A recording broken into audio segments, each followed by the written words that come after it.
Meron ako dito mga bro ipapakita sa inyo. Kapag ka nag-overhaul tayo mga bro or naglilinis ng karburador, ito yung ginagamit natin na lagayan. Yan. Yan. Murang-mura lang naman ito mga bro. Dapat meron din kayo nito. Yan o. Oh, di ba? Oh. Hindi na, stainless to. Yan. Ganda ng packaging ha.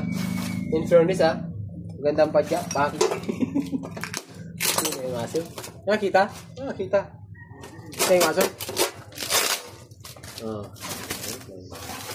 Plastic pa. Yan. Ito mga bro kasi, ang maganda dito, kapag ganito yung lagayan nyo, napakabilis na linisin. Di ba kapag ka sa plastic, kapag ka nalagyan ng langis, ang hirap punasan.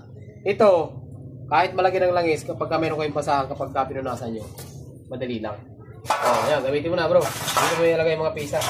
Tama-tama mga bro, meron tayong ginagawa dito na makina ng NS150.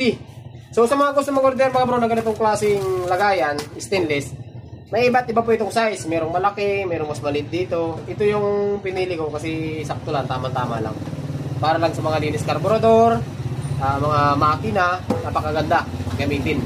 So sa mga gusto mag-order na ganitong klaseng lagayan, stainless, andyan mga bro sa Yellow Basket. Check out nyo na lang mga bro at murang-mura lang naman po ito.